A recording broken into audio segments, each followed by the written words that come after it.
All right, let it fly. The Baltimore Police Department announced a pilot program for the controversial crime-fighting tool. It would start next spring. WMAR 2 News investigative reporter Brian Kubler is here to explain the apparent abrupt turnaround by the top cop. Kelly, just 2 months after saying he couldn't support the surveillance plane system, Commissioner Michael Harrison announced today the department will now give it a go.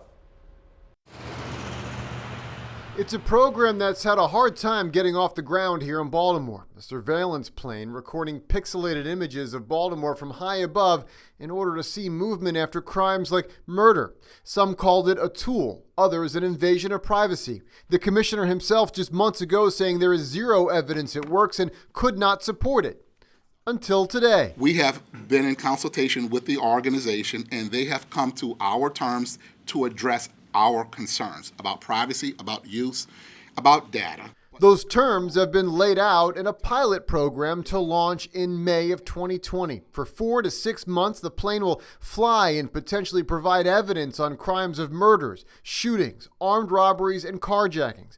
There will be independent teams researching the data collected, ensuring public transparency, and the plane's video will not be used in real-time crime fighting.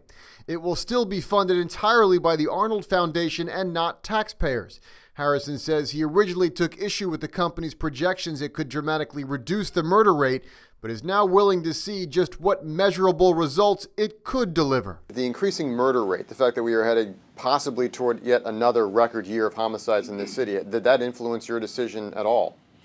Well, it didn't influence the decision totally, but I've met with business leaders, I've met with faith leaders, I've met with academic leaders, I've met with citizens as I go to meetings 3 and 4 and 5 nights a week who have asked me about it. But the ACLU bucks that statement, calling Harrison's reversal a, quote, fateful step that will impact the privacy rights of black and brown residents for generations to come. That's as sharp as it's going to get. Yes. But the president of Persistent Surveillance Systems, Ross McNutt, says the imagery is not revealing in any way, simply just dots and shapes that track movement in the aftermath of a violent daytime crime.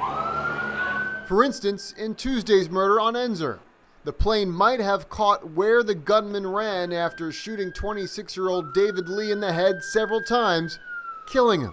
Our objective is to get the word out because when people understand what we do, the privacy protections we have in place, the oversight that is involved in the program, they understand it, and their biggest question is, why aren't we already doing this? And now, after more than 2 years of trying to convince the department and the citizens of Baltimore, McNutt will have his chance, a test run to see if he is indeed right.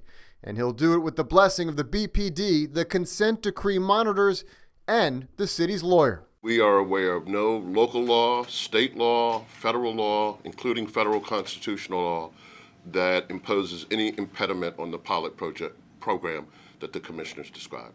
The law department is entirely comfortable with the program. Now, while this pilot program will launch in May, Harrison says there will be a series of public meetings for citizens to weigh in. The company and the police department are still hammering out those guidelines of the project before putting these planes in the sky.